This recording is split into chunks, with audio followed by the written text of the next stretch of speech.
lovelies, welcome back to True Crime with me, Emma Kenny. Thank you for joining me. If it's your first time here, well, I release crime content on a Wednesday and a Sunday religiously. So if you like crime and you like consistency, then I'm definitely the channel for you. If you watch this and you like it, subscribe. If you're really thinking about taking a chance and just gonna go ahead and do it now, well, good. I like a little risky taker of those kind of opportunities, so get the notifications on and you'll get me all the time coming through. And if you haven't watched all my back catalogue, which is substantial now because of my consistency, why don't you do that afterwards? Just saying, you know, it's free. It'll take you a few days, but nonetheless, you'll be very up to speed on the kind of crime content that I deliver. Also, big shout out to people who are supporting me on Patreon. As ever, thank you so much, much appreciated. But remember, don't pay if you can't afford it. Times are not easy right now, but nonetheless, you have my unending support. Also, quick thing about merch, it will be being advertised soon. We are developing it all ourselves. So my mugs are being done. Oh, I've got one here actually. Kenny's Crime Call. But having said that, that was slightly damaged, which is why I've got it. So it's only the initial ones. That was like the mug origin. So one of the first, but now it's been refined and damages will not be sent out. But just highlighting that we are using our own products in our house. Right, today's crime is one that makes you go, well, that shouldn't have happened. I mean, most crimes are like that. You're like, none of this should have ever occurred. But this crime in particular, when I say it shouldn't have happened, I mean, like genuinely, there is no reason for the murders that took place to have ever taken place. It's the case of Gary Lee Sampson. Gary Lee Sampson was born on the 29th of September 1959 in Weymouth, Massachusetts. He grew up in Abington. His parents were Charlotte and Albert Sampson, although I believe Albert was known as Herc. I don't know whether that was short for Hercules, who knows, he could have been a strapping man. But either way, Albert's a strange name. I haven't heard of it. We have Alberts in the UK, so Albert reminds me of very old black and white films. Is that just me? Is it just me? It's probably just me, isn't it? His dad had various jobs. So he was a fireman, he was a salesman, he kind of went through different careers. Back in the good old days, that very few of us will remember, where you could literally walk out of one job and into another. Like the same day. That was a thing. Not even that long ago. But nonetheless, there was some inconsistency within the work roles in the fact that he travelled between them. And I suppose we could say arguably that might lead to a particular mindset of an individual who's working. If you're constantly changing jobs, it tends to be for a reason. And whilst one could say, well, I just want to be interested in trying a new career, it can also suggest that the individual wasn't very good at being steadfast in a role. And if we've got that kind of chaos, it could lead itself into particular parenting problems. So the same kind of mindset could apply when bringing up a child. And he did have a really tense relationship with his son. So Albert struggled with Gary. And when Gary Sampson talked about his relationship with his father, he did indicate that there were quite big problems within the relationship. So he was very physically abusive towards him. And he felt that he had a particular penchant for wanting to be very, very humiliating and degrading towards him. He insulted him a great deal. And one of his nicknames for his son was retard, which I think we can all appreciate would be incredibly challenging. The people who are primary role models in your world ideally are the individuals that bring you up, right? So if you have loving parents and you get to consider them like your heroes, it sets the scene for a pretty good life foundationally where relationships are concerned. If, however, you have a really abusive and certainly somebody who provokes a level of shame in you, you are going to struggle with a lot of feelings. You might become very emotionally broken, or alternatively, you can become highly bitter and resentful. Either way, it does not set in store a good future as regards relationships that you experience and inhabit. And certainly when we talk about Gary Lee Sampson, we can actually see this play out as he gets older. Now, even though he was getting these slurs thrown at him, he was actually very, very intelligent. So Gary Lee Sampson was very, very clever. It's just that he struggled with dyslexia. And because of that, it meant that he struggled in school. I'm dyslexic. I have a statement for dyslexia, which means I had to go through the process of an educational psychologist when I was a child, amongst others, because I was a handful. The consequence of that meant that I kind of got some special attention in exams. They gave me extra 15 minutes per hour, which meant that I could sit for an extra 15 minutes, not knowing what I'd done wrong, because the whole premise is obviously dyslexia means that I didn't know what I was doing wrong, meaning that it just gave me extra time to sit feeling stupid, but I'm sure it meant well. I don't know any of you out there who've been in the same situation. The time thing never really kind of worked for me. Just like somebody to go, well, we won't mark you down for spelling and punctuation, but apparently that doesn't work in English. So one of the failures in school was that he didn't get any special education. So nobody actually aligned him with any support services. He wasn't offered the opportunity to go to a special educational needs school. Not that I think that would have been appropriate with respect, because he was very bright, but because he was so clever, it meant that there was this mismatch. So he was very capable, but couldn't translate that to the work that he did. And that led to him dropping out of school in the 9th grade. He was 15 years of age then. Also, gonna have to bring in the fact that as a young person and as a child, he had quite a lot of head injuries. We know what that means. We know quite a lot of infamous killers have had quite a lot of bangs to the head. A lot of evidence as well around orbital cortex damage of the brain, just near your eyes, just around here. And the reality that that in itself can cause problems where impulse control and behaviour is concerned. And he recounts that he had about a dozen serious head injuries during his life. One of those was when he was 4 years of age. And at that point, he said he fell down a flight of stairs and he hit his head really badly. We could definitely say that as a child with a developing brain, that kind of serious injury could cause some problems later on in life. He was also diagnosed with a mental illness, which was bipolar disorder. Now, I know that a lot of you watching will either know people with bipolar disorder or will have bipolar disorder. Make it clear that I am not, nor is the evidence and research saying for 1 minute that people who have bipolar disorder become killers. That's not the reality. However, it adds to the complexity of an individual's experience in the world around them, particularly if their needs are not being met. So it's just an additional layer to Gary Lee Sampson's experience in the world. He also early on begins showing sociopathic tendencies at a really early age. That's what we consider really deeply antisocial behaviour. Now, this type of behaviour typically manifests itself via really highly antisocial and often criminal acts. And part of the way that he exhibited this kind of problematic behaviour is he struggled to control his anger, and he very much struggled to control his violent impulses. Also, he started taking drugs and drinking by the age of 11. Big red flag. Brain develops all the way to 25. We have a wealth of research now, a wealth of it, a body of it that says anything that can affect that kind of development can be highly problematic behaviour-wise. I know a lot of you might be sat there right now smoking weed, I don't know, and you'll be perfectly well, or definitely, and don't deny it. Some of you have got a glass of wine. It takes me quite a lot of strength not to have a glass of wine next to me too. But the point is, when you have it earlier on, particularly if you have a predisposition for certain issues within your life, it can be a big problem. So drugs and alcohol at that age is going to set the store, but also experiencing some further issues around mental health and also impulse control and just the way that he regulates his emotion. He started getting involved in criminal acts really early, very young age, and he was frequently arrested for petty crimes as a juvenile.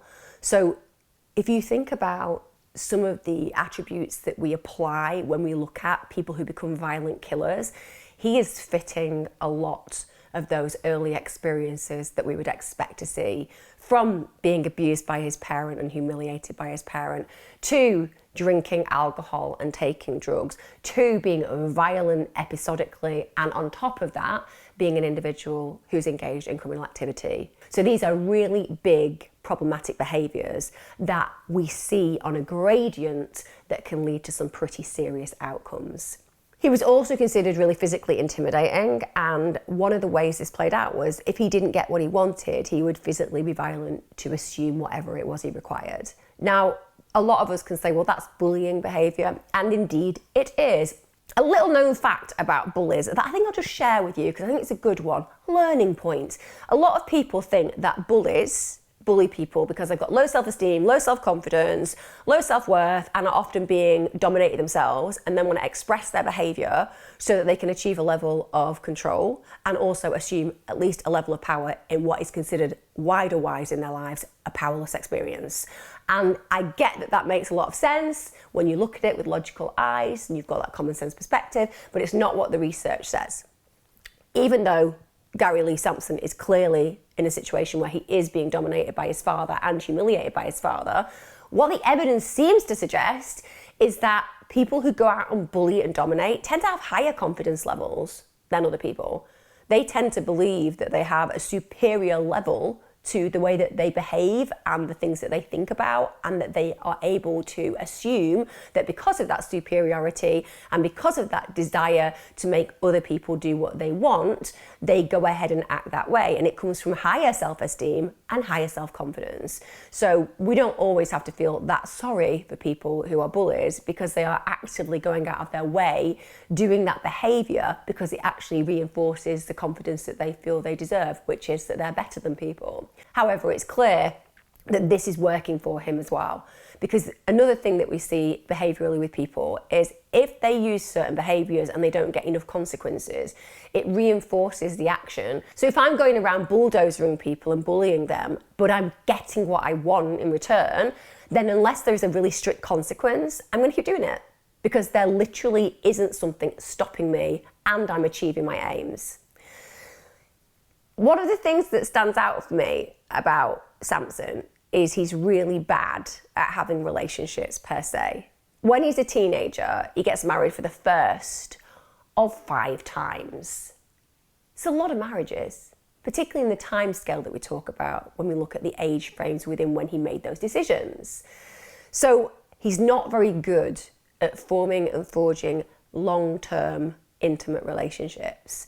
He then fathers the first of his 3 children, and it's pretty much from this point he spends most of his life in prison.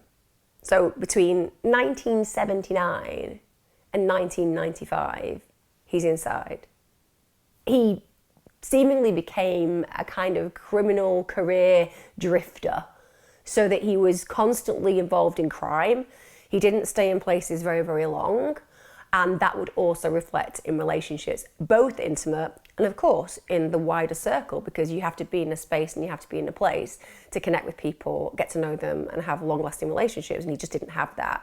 So there wasn't a lot of support around him to some degree. Also note, that's more sociopathic, that fringe behaviour, that not being engaged in society in a way that's constructive and helpful for the individual. And also it means that you can act in certain ways, get found out for doing that, and move on. He was obviously quite happy to do that. So in 1995, he gets released from prison. He's been inside for theft, and at this point he moves to Tamworth, which is New Hampshire.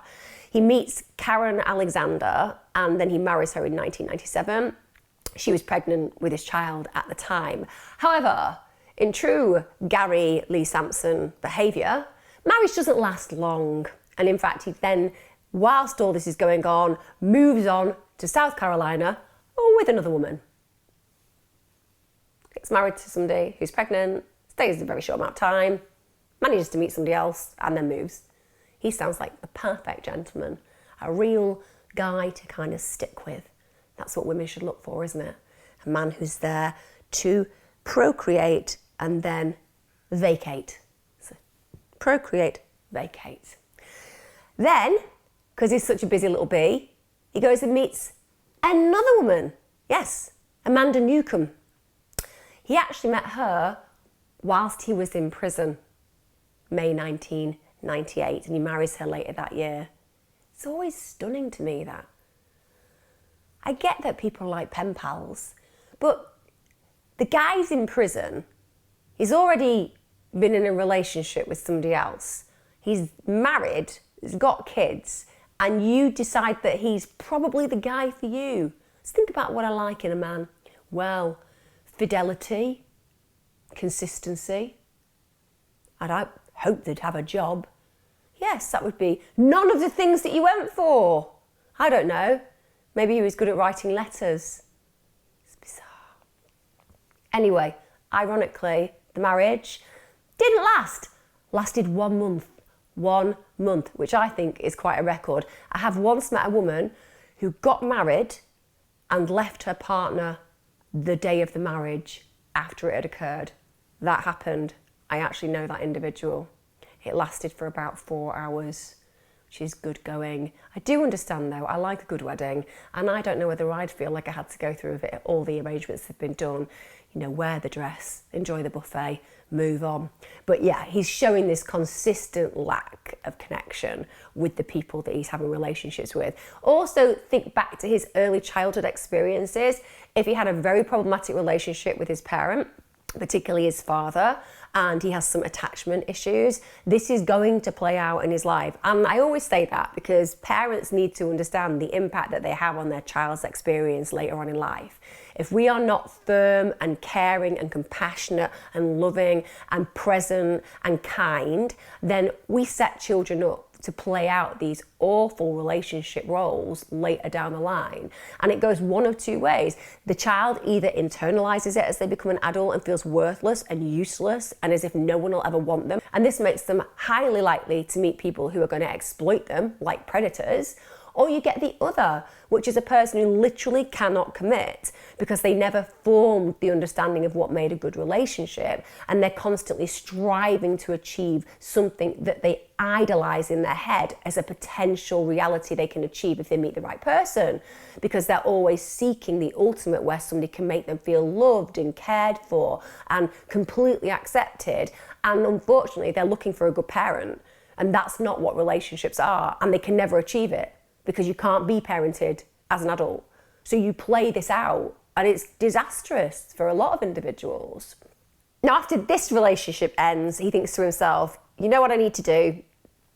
I need to work on myself. I think that's right, Lee Sampson. You need to take some time out.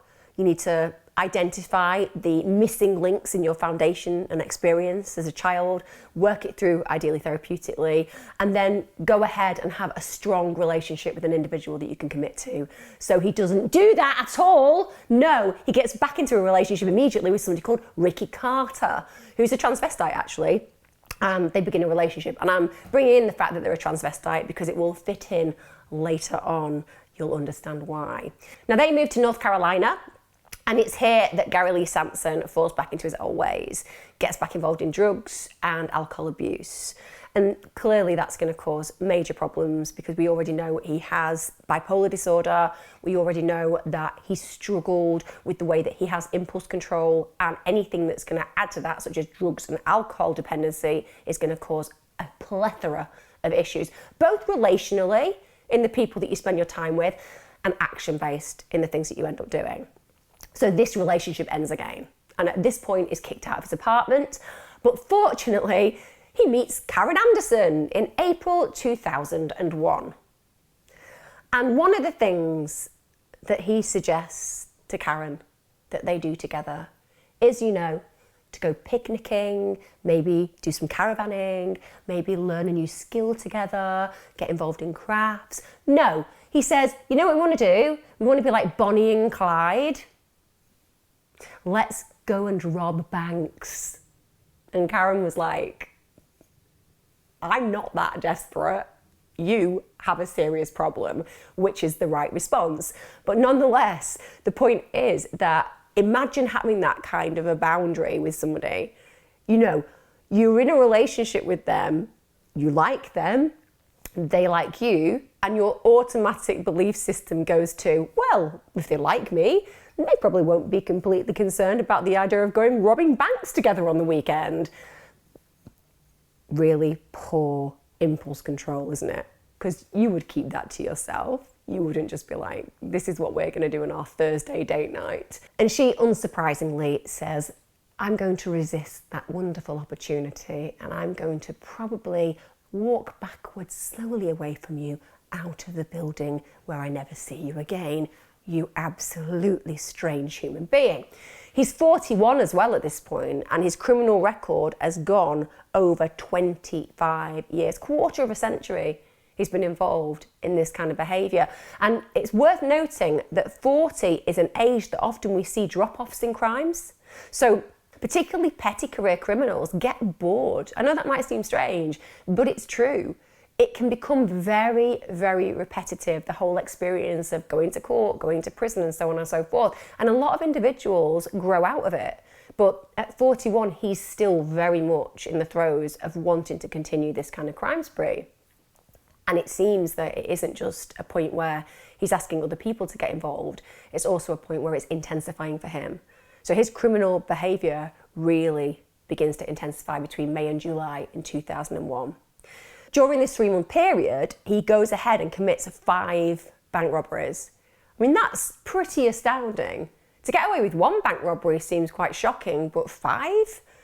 Nonetheless, it shows that he's got at least some kind of organisation in the way that he does it. And during the actual robberies, what he would do is he'd walk in and he'd threaten to shoot female bank tellers. Obviously, when you're having your life threatened, you are going to pass over the money, and rightfully so. You can't be replaced, but the money can. And let's be honest, banks have a lot of it, and it's all ours. But a lot of the time, they charge us to use it. Still don't get that. Anyway, moving on.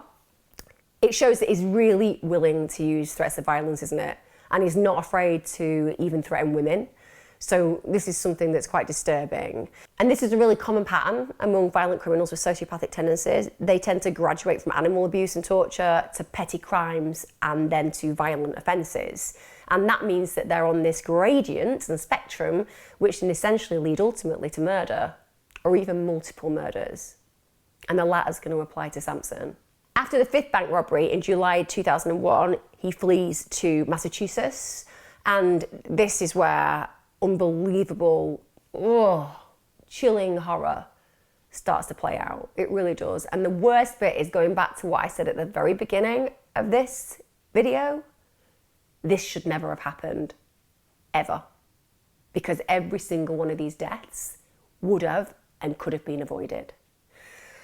Because the 23rd of July 2001, Sampson decides that he's had enough and he wants to turn himself in. Now, there's a whole heap of reasons why he could have decided that he wanted to turn himself in. First of all, he could have had some self-awareness. He could have thought to himself, I am noting that my behaviour is becoming more problematic, my violence is growing, and there is a strong possibility that I am going to kill somebody if I'm not stopped. That could be what's happened there. It could also be that because he knows the FBI are after him, he's been basically recorded on surveillance tapes robbing banks, which isn't very helpful. You know, quite organised, but not that organised that he didn't get caught on CCTV. That said, as much as I'm coming down hard on him for being caught on surveillance, he did actually try to disguise himself a little bit because he had lived with cross-dressers and transvestites in the past. And because of that, he'd taken tips off them and he'd learned to use elaborate makeup to kind of change his appearance. So he had made that effort. Nonetheless, there's been some chaos in his actions, you know, this incremental increasing in his violence and also his constant criminal behaviour probably did trigger this idea within him that there is only a matter of time. And remember, if you are clever to some degree as a criminal, if you turn yourself in, you know that the likelihood is that will look favourably on you when they come to giving you a sentence in court. So it could have been all of those things. But nonetheless, whatever motivated him, Sampson contacts the FBI's Boston office, confesses to all the crimes, and arranges to be picked up. Right? So this is where the story's meant to end, because he literally called the FBI, admitted to his crimes, gave them an area to pick him up. And guess what? The call was accidentally disconnected, which the phone clerk, by the way, would say didn't happen until phone records clearly proved otherwise. And so Sampson apparently waited at the time and place that he'd given on the call, and he waited several hours, but no one came to arrest him. No one. This is a guy who's massively unstable to some degree, who clearly is aware and conscious of an escalation in his behaviour. He's told the FBI that he wants to be arrested to stop him, and they don't come. Think about the impact on his mindset. Now, on one level, he could take that as a sign to continue. You know, they haven't come to apprehend him. May as well escalate my behaviour further. This way they will apprehend me, for example. Or it could be that he actually feels a level of resentment and anger. He went ahead, he told them what they needed to know, and they didn't even have the respect to come and get him. That in itself could be very triggering for somebody with the mindset of Gary Lee Sampson. So this is a crucial moment, because had they got him, had they locked him up, the people I'm going to talk about who died would never have died. And it feels like this is a sliding doors moment for Gary Lee Sampson, because later he passes several police stations and he doesn't turn himself in, which he could have. He could have gone in and said, look, this is meant to have happened, I'm meant to have been picked up, but they haven't turned up, I'm going to give myself in now. But he doesn't do that. So like I say, there's a switch. And instead, he would literally go on to choose a drastically different path. And that different path, it started the next day. Now, before I move on to what he did within his crimes, let's look at another trait of sociopathic individuals. It's the willingness to exploit others to satisfy their desires. And this would absolutely apply to Sampson, because good Samaritans, they become his prey. So the very people that went out of their way to help him, they become his victims. One of the issues that Sampson had was that he didn't have any transport and he wanted it. So he decided to devise a plan. He'd pose as a hitchhiker and carjack whoever gave him a lift. Philip McCloskey was that very unfortunate driver. Philip was a really well-loved 69-year-old father and grandfather from Taunton in Bristol County, Massachusetts. He was retired. He'd worked as a Boston gas plumber for more than 40 years. He was also not very well. He was in pretty poor health. Had a history of heart problems. He also had shortness of breath, probably angina. And on 24th of July 2001, this poor man made the ultimate mistake. He showed kindness to Sampson. He's basically driving his car through Weymouth, Massachusetts. He'd also just bought some flowers for a friend. So I'm painting a picture of this lovely man who even had flowers in his car for a friend, because it's just such a juxtaposition to the individual that he's about to pick up. And he spots a hitchhiker. Also, the hitchhiker looks to be well-dressed. He looks to be a businessman. And it's Sampson. And he dressed that way to deceive. He knew that he had to manipulate the situation to his own advantage. Nobody's going to pick somebody up who looks scary or dishevelled. So by presenting himself as a contender in business, instantly it makes the person who's going to pick you up feel comfortable. And we see this. Think about Ted Bundy. Yes, he used a different kind of ruse, which was he would wear his arm in plaster or look like he was limping. He made you feel like he was vulnerable, and people would think, well, if he's vulnerable, he's hardly a threat. And that was their downfall. And it's the same in this moment. This guy picks him up because he looks like somebody you can trust. And we know what they say, killers who are willing to just mercilessly murder. They say they look for people who are available and vulnerable. And picking up a hitchhiker, it makes you available and vulnerable.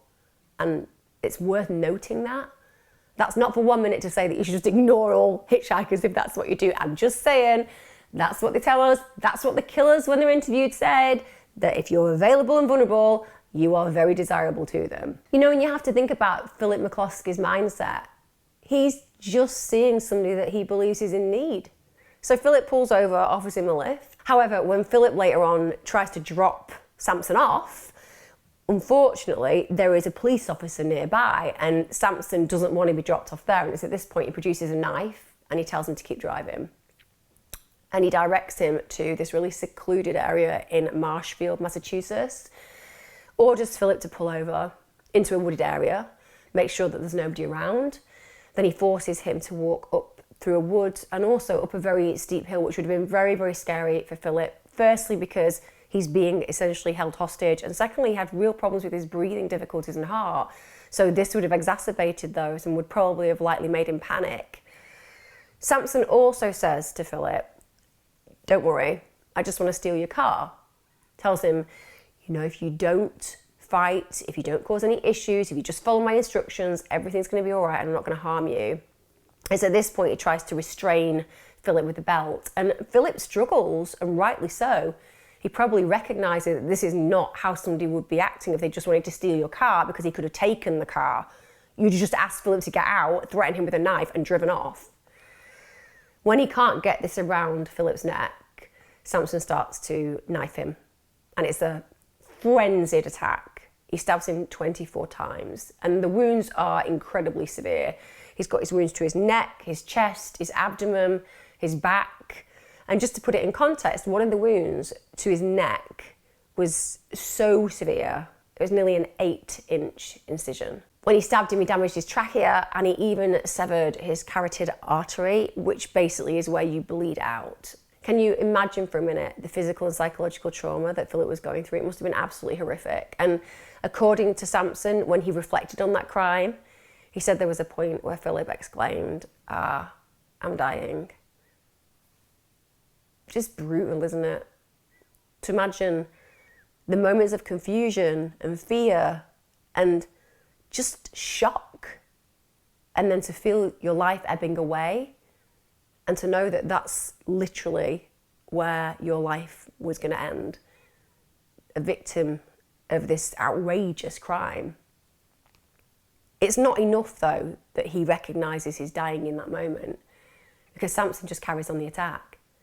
And the attack was so severe that he basically all but decapitated Philip. Think of what was going on there. I mean, that's overkill. That's a blitz, isn't it? It's a blitz killing. And what rage is pent up in Sampson? Because you don't need to carry out that level of aggression and hostility on a corpse, essentially. But he does. And after he's done that, he takes his wallet. He also tries to take his van, but he couldn't actually move it because it had a kill switch. So he's not even achieved what he set out to achieve, which was to have transport. So for several days afterwards, Sampson just wanders around the South Shore. However, 3 days after he's carried out that gruesome, brutal, torturous killing of Philip Sampson, he's again stood by the side of the road, hitching a lift. The next unsuspecting Good Samaritan is Jonathan Rizzo. He's only 19 years old, all-American boy, college student from Kingston, just home for the summer, working at a restaurant.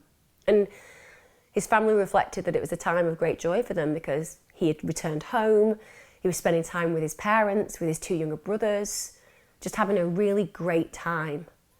But on the evening of the 27th of July 2001, Jonathan's driving along a road in Plymouth, Massachusetts. He'd left work around 9 p.m. and as far as he was concerned, he spotted a stranded traveller on the waterfront. So he did what he no doubt believed was a decent thing to do. He pulled over. It's Sampson again, dressed to deceive in his business clothes. He knows that it's worked before, so he knows that it's something that he can use to procure a victim.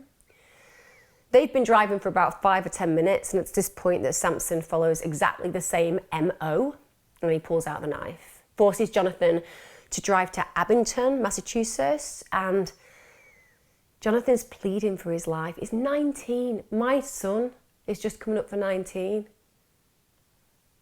The idea that he would do a good deed and then he would spend time in those final moments before he was murdered just begging for his life, it's just terrifying and deeply distressing. And for the family, I can't imagine where that knowledge has taken them. And it's in Abington, Massachusetts, where Sampson has basically constructed this makeshift campsite. And he actually gets Jonathan to carry his belongings into the wood. And again, he's basically saying to Jonathan, I'm not going to harm you. I just want to steal your car. I'm just going to leave you in the woods. He then ties Jonathan to a tree, gags him, stuffs his own sock into his mouth because he didn't want him screaming. He didn't want him drawing attention to what he was going to do next, because he didn't just leave Jonathan in the woods. First of all, he sprays him with insect repellent, and then he just launches this frenzied knife attack. His completely helpless victim, totally unable to fight back. He uses the same razor-sharp Remington pocket knife that he'd used to kill Philip, Jonathan suffered multiple horrific injuries. He was stabbed 15 times. He had his jugular vein severed. He had his trachea severed. He had his heart pierced, his lungs and liver pierced too. At least 7 of the wounds that he experienced would have killed him, would have been rapidly fatal. So again, massive, unnecessary overkill. And think about the manipulation. Even as he was being led to his death, Sampson was reassuring him that he had nothing to worry about. And that reminds us again of serial killers, doesn't it? Because if you're a serial killer, one of the things that you're going to do is you're going to coerce your victim into believing that if they comply, it will be all right. And he uses that same technique. The reality is, don't be compliant. That is something that I want to scream constantly when dealing in criminal cases. Don't be compliant. Fight. Because honestly, it will help you in most circumstances. A rapist is only ever going to rape you. A murderer is going to kill you. So at least if you're fighting back, there's a strong possibility that they will find you too much trouble. That's not victim blaming, by the way. People comply because they are good and they believe that if they do as they're told, in a society where we're literally told constantly, do as you're told, there'll be a good outcome. So don't be compliant as a victim. That's a really important piece of advice that I've got to give you. Now, as he did in the previous murder, he takes Jonathan's money and he also this time manages to take the car. He also admits when he reflects on this crime that the actual killing was premeditated. Once he got into the car, he'd always planned to kill Jonathan. Jonathan's body, which was found just bloodied and crumpled, when it was discovered by the police, was slumped on the ground. His hands were still tied to the tree. Horrible discovery, both for the police who found him and also for his family, because he came from such a loving family. So now Sampson has killed 2 people. He decides that he needs to drive elsewhere. So he drives to New Hampshire and he breaks into a vacation home that's empty on Lake Winnipesaukee. Now the caretaker of that property was 58-year-old Robert Eli Whitney. He'd been a former city councillor.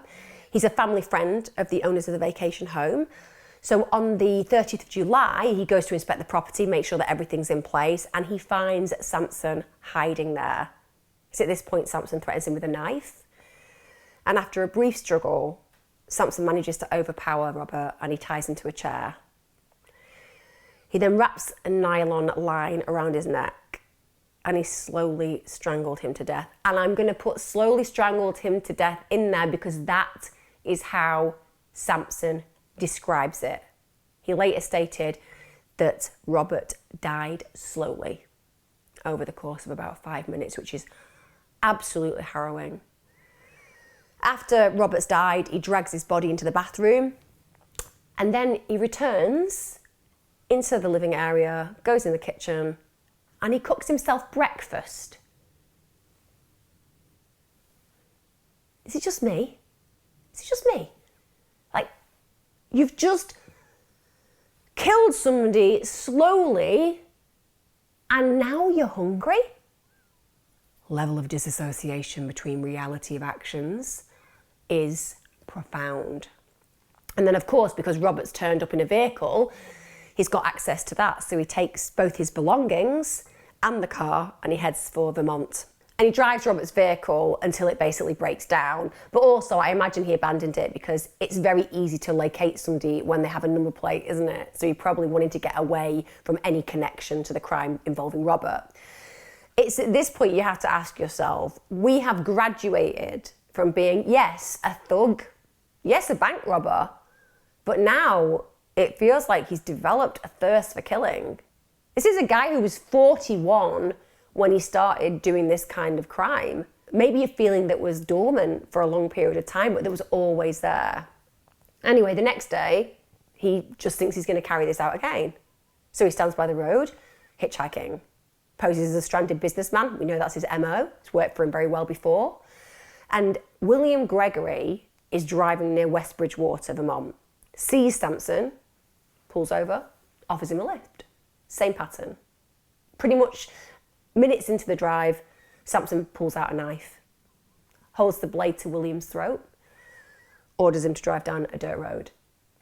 However, and bear in mind what I said to you before about compliance, at this point, the pattern is about to change because William is not going to be as compliant as Sampson's previous victims. No.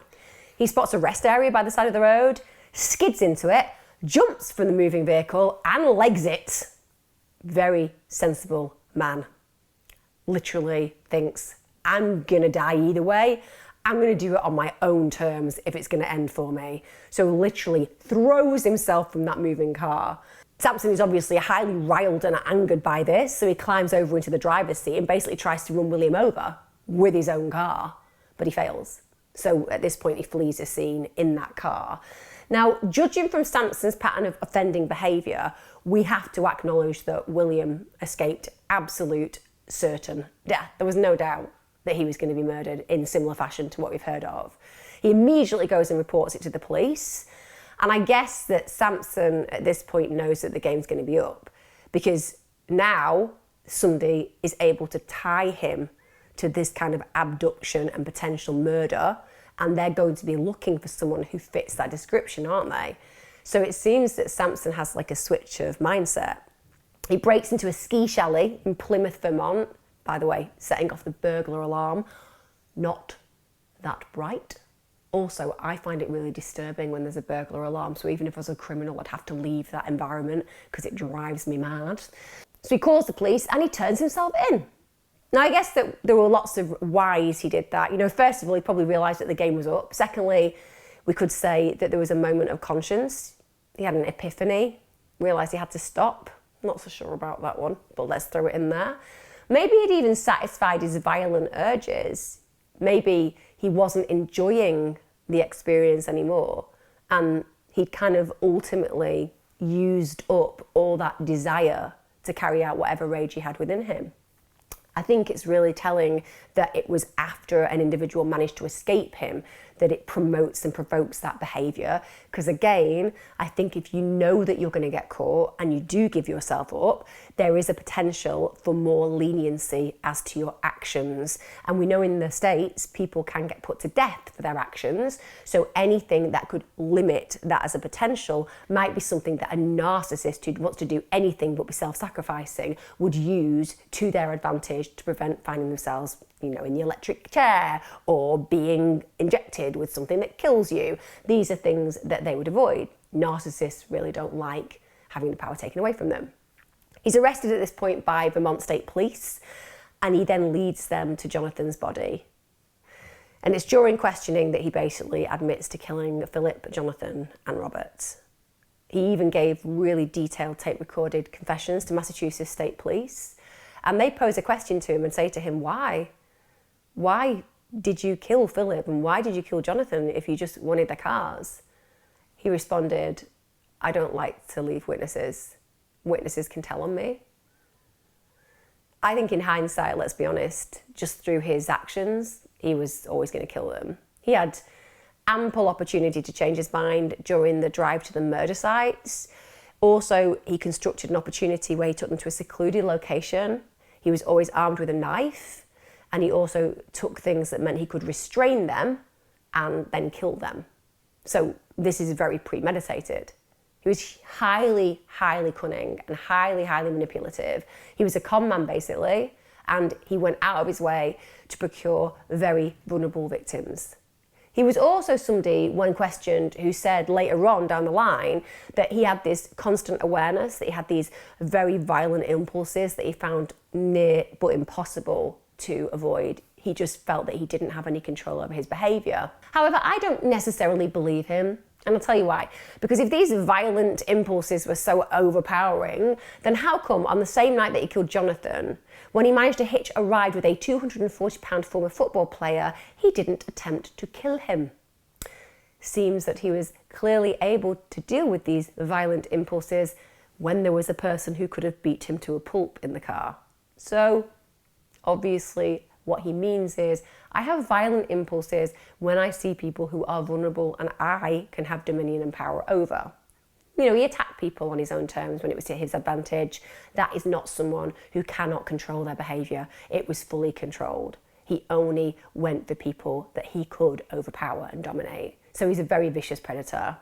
Sampson also told authorities that one of the things that he'd done whilst killing was switch from stabbing to strangulation. And do you want to know why? Do you want to know why? Specifically, because he didn't like getting blood on himself. Can you be any more narcissistic and self-centered? It's not about the victim, it's completely about you.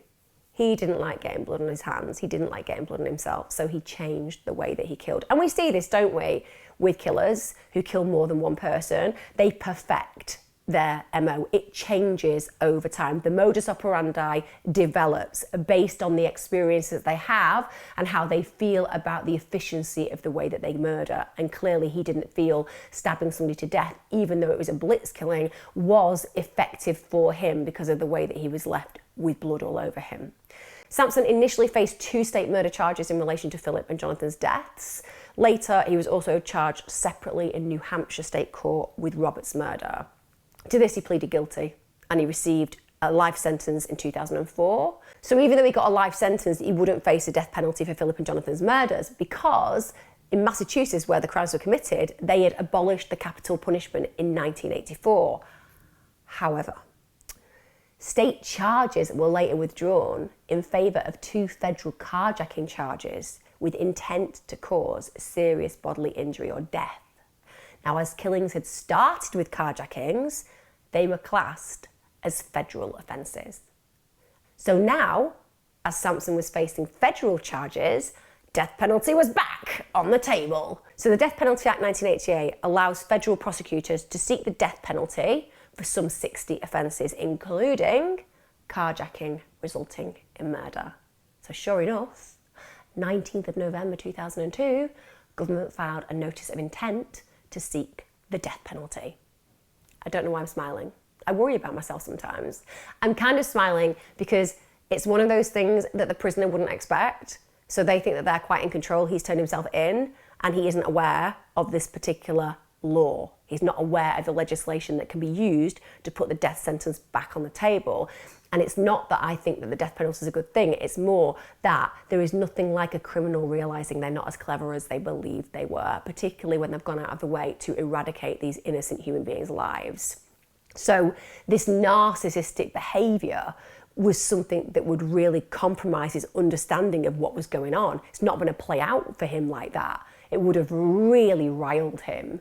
Now, it's the mental health experts' jobs to examine him for the sentencing. So they need to do a report on him to say what he was dealing with on a mental health level. And during this period, the authorities recorded a telephone call made by Sampson. And in it, he's basically boasting that he's dancing around, quote, the medical experts who are evaluating him. Total superiority complex. This is where narcissism lives. Absolutely believe that they are the individuals in charge of the world around them.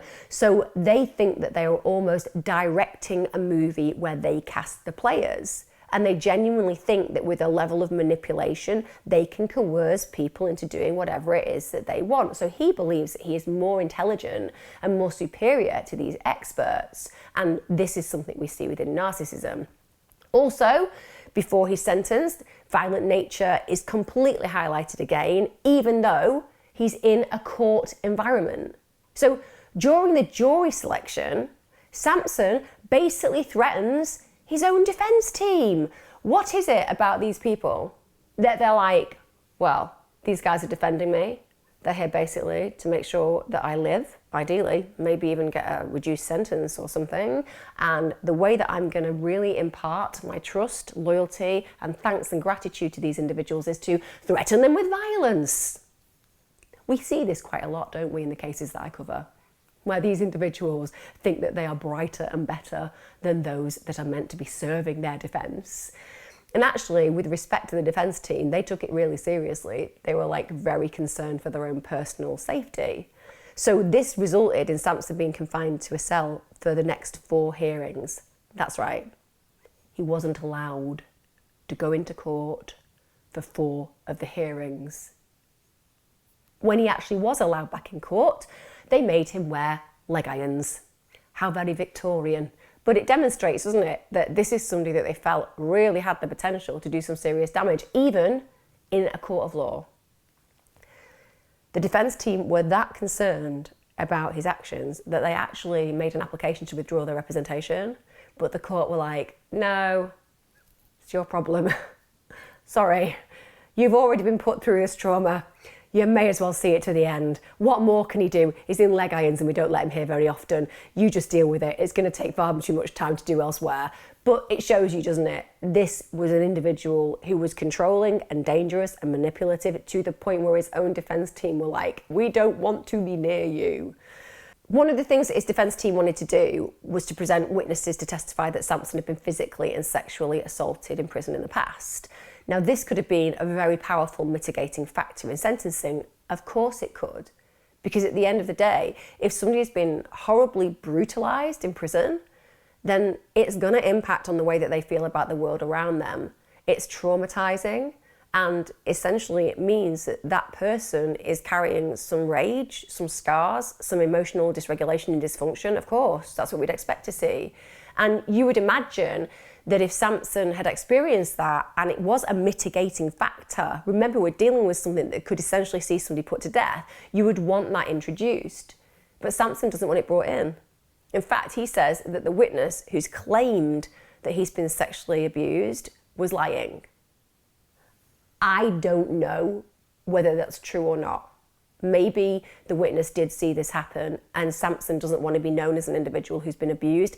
Bear in mind, he was going to go to prison for a long time, or even worse, so he's going to have to suffer other inmates being aware potentially of some of this information.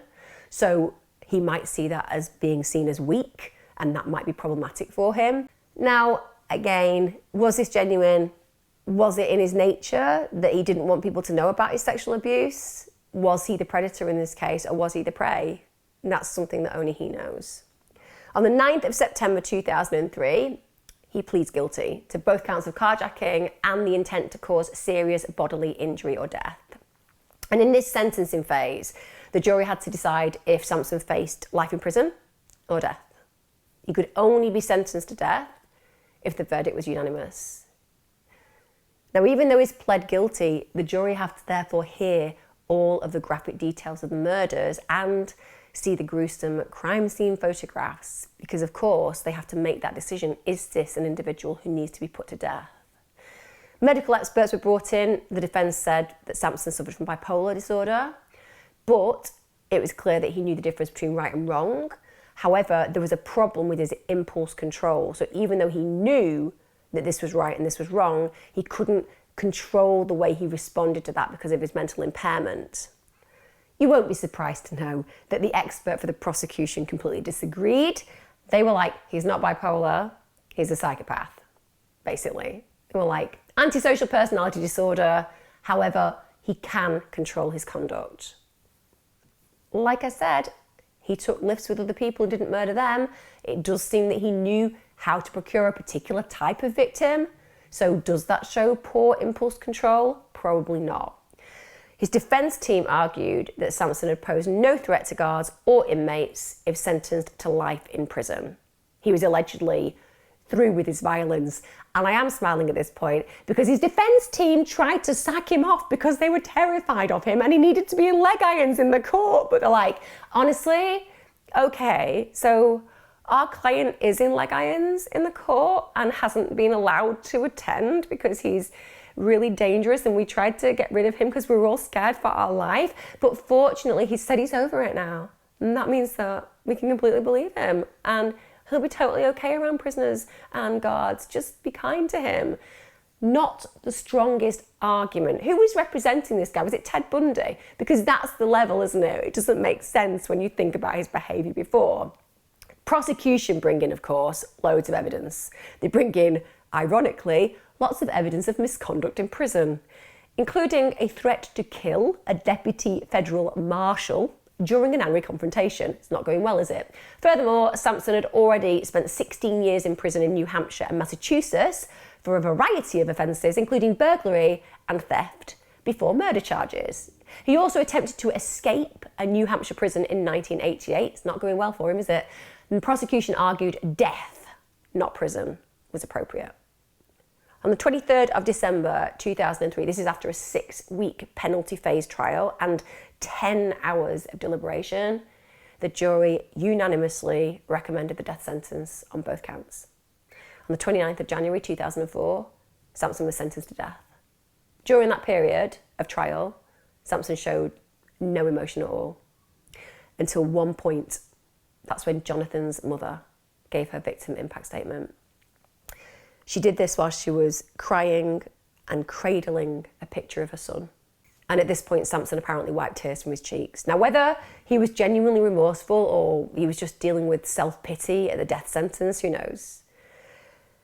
It's absolutely devastating to imagine a 19-year-old's life cut short this way, isn't it? And after the jury made the decision, Jonathan's father stated, "We are very happy about this verdict. There's no question about that. But we're not going out and celebrating anything here. Our son is still dead, and we will live with that for the rest of our lives."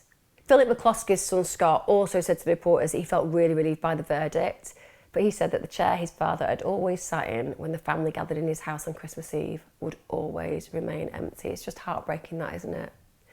Sampson's violent conduct, by the way, continued in prison, so his defence team were wrong. He was a threat. And there were also various incidents of misconduct whilst on death row after his 2003 trial. In fact, he was considered to present future danger to the prison guards and to other inmates, directly in conflict with what his team was saying about him. And this is evidence because on one occasion, he attempted to assault a corrections officer by thrusting a broken broomstick through the food slot on the cell door. Not sure why he had a broken broomstick in there. That doesn't seem like a standard thing a prisoner would have, does it? Never mind. Also, another thing he used to like doing was he used to get his own faeces and just throw it in the faces of officers. Sampson also started to backtrack a little bit on the reasons for his behaviour, and in fact he said that it was experiences in state prison before his capital offences that had transformed him from prey to predator. So again, we can say, well, was there some weight to that claim that individual witness brought forward, suggesting that Sampson was somebody who was really badly abused in prison? And that could have been the case. It could have. We've heard stories about that. It's not unusual, and it must be deeply traumatising for anyone to be sexually abused whilst they're locked up. In 2007, he unsuccessfully appeals his sentence and conviction, and it's unsurprising because he obviously murdered 3 innocent people, but it says something about his desire to save his own life, doesn't it? And it doesn't stop there, because when he does those appeals, he has to drag the families through the appeals process. And think what they've been through already. It's horrifying. On the 11th of May 2009, Sampson filed a motion seeking to vacate, which is to set aside or correct his conviction and death sentence. Sampson claimed he'd been denied a fair trial because 3 jurors at capital penalty phase trial lied during voir dire. If you've never done jury service, voir dire is a process used by defence and prosecution to select a fair and impartial jury. The jury had been empanelled on the 27th of October 2003 following a 17-day voir dire. Sampson claimed 3 of the jurors had been dishonest during questioning. One juror in particular, he said, had lied about her history of suffering domestic abuse. Therefore, the argument was that the jury was potentially biased.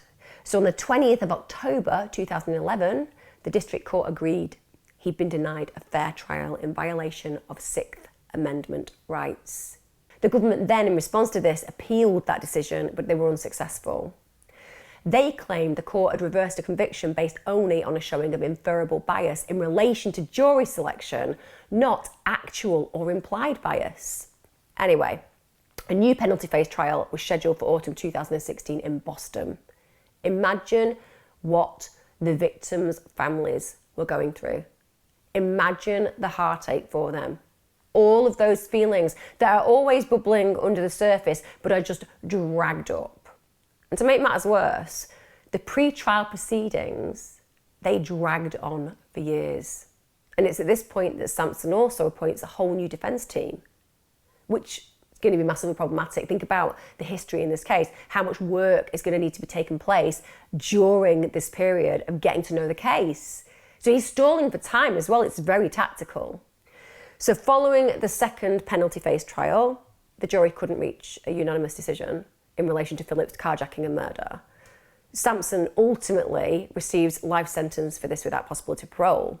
Now, in relation to Jonathan's carjacking and murder, the jury unanimously find in favour of the death penalty. So after more than 10 years of appeals, resentencing to death occurs on the 3rd of February 2017. Apparently during the sentencing, Sampson cannot control his anger. He's just erupting with it. And he's so aggressive towards the federal judge. He's swearing at him constantly, which is not what you do when your life is genuinely in somebody else's hands. But obviously shows that he just doesn't care at this point. Also, the family of the victims have another opportunity to confront Sampson in court. Philip's son says he hopes Sampson rotted in hell for killing his father. And he stated, "He brays and gloats about what he's done. They don't come any worse than Gary Lee Sampson. An eye for an eye, a tooth for a tooth."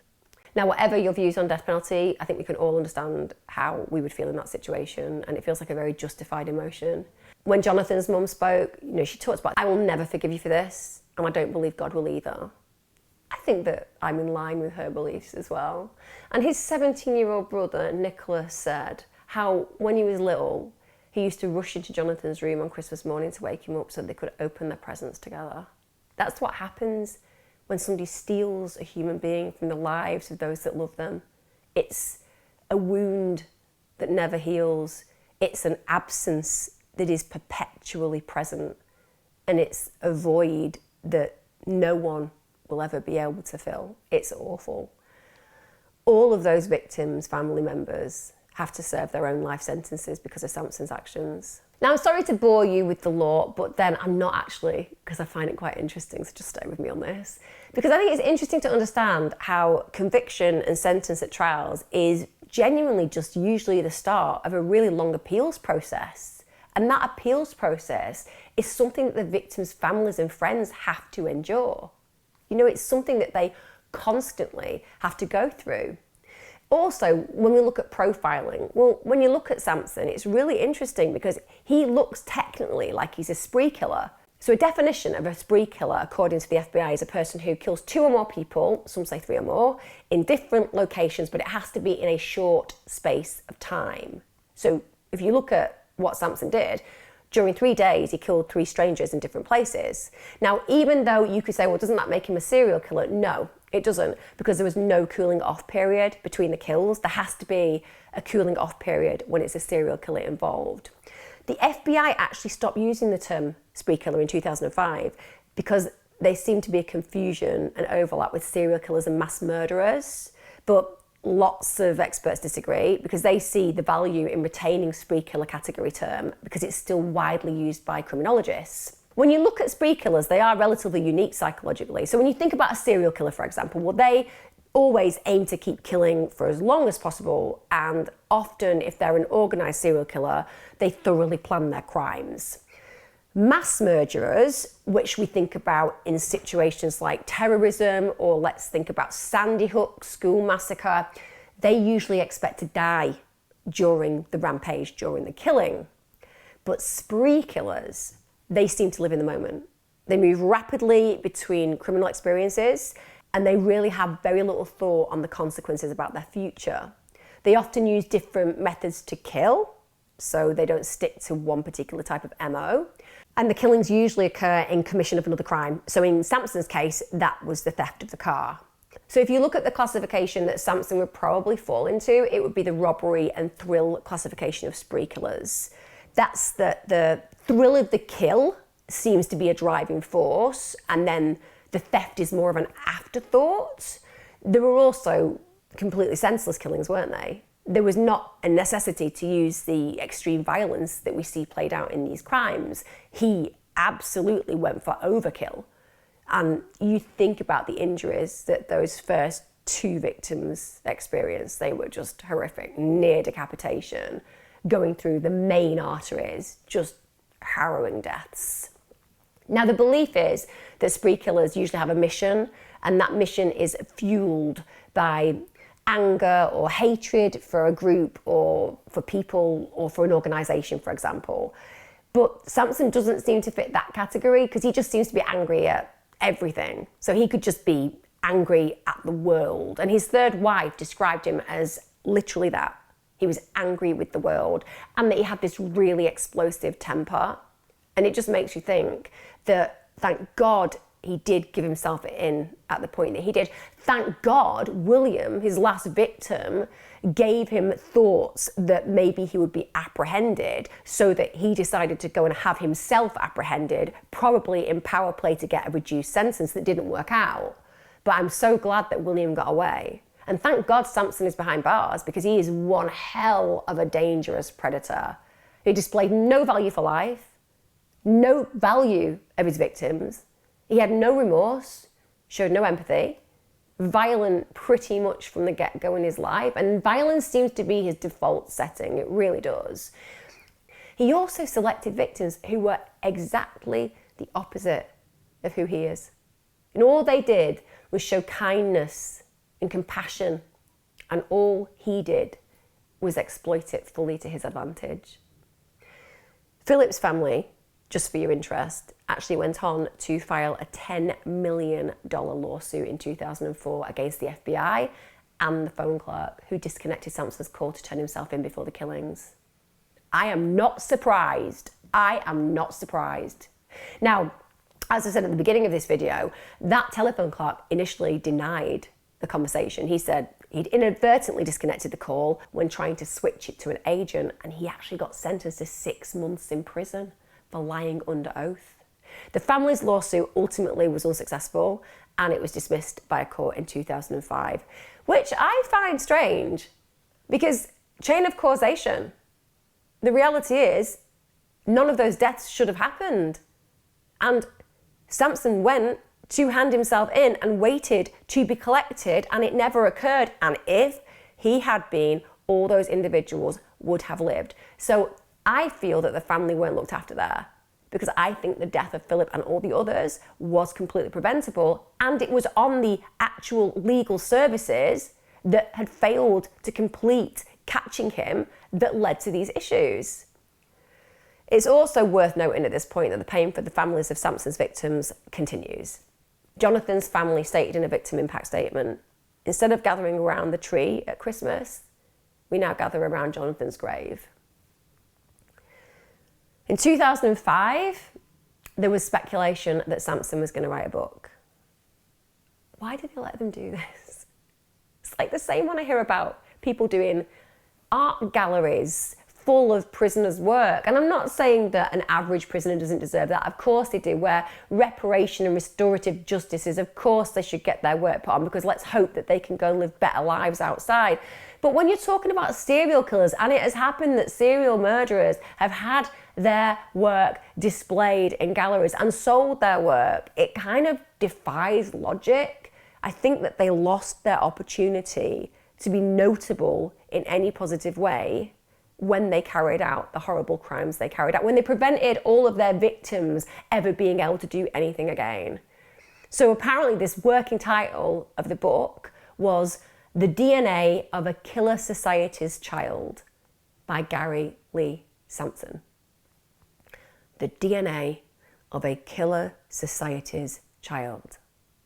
When you think about Richard Ramirez, he used to say that killing is the same whether it's done for country, duty or fun, and that bloodthirsty times led to this kind of situation. And it seems that Gary Lee Sampson comes from that same belief system, i.e., you created me. I'm a child of this society. Also, it's worth noting that within that, apparently he was going to discuss the fact that there was caution to what happened to him, i.e. he had mental illness, he used to use drugs and alcohol, and therefore it's important to get the message out there, because there are a lot of young people who are influenced into taking drugs and are unaware of the long-term consequences of that kind of action. He claims that he wanted to save the lives of young people. Behaviour-wise, previously, I'm not sure whether I completely buy into that. And the families of his victims are like, no you don't, you're just a massive narcissist who just wants everybody to think he's really clever. Anyway, it's not been published as yet.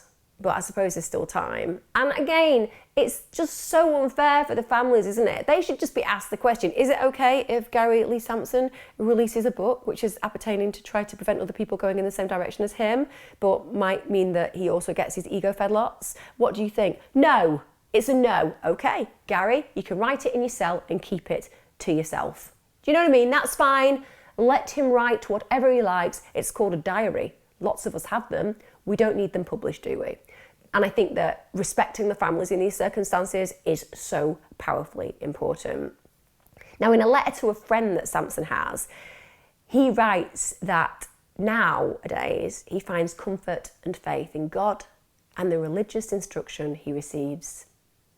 He wrote, "In my actions and in my deeds, I strive to show remorse." That happens quite a lot. A lot of our serial killers find God.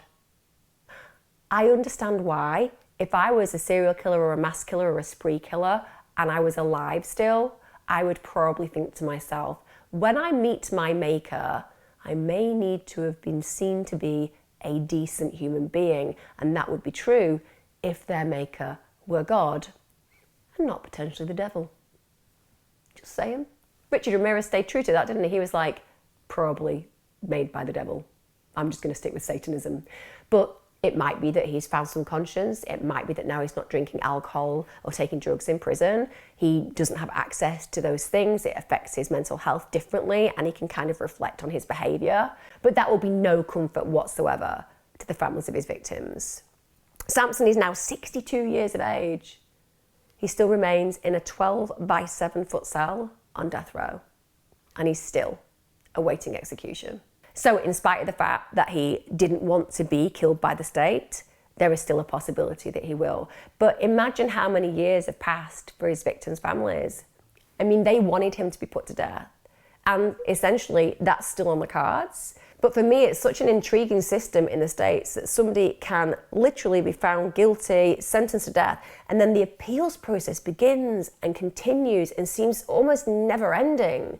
And it puts the families of those victims in absolute purgatory.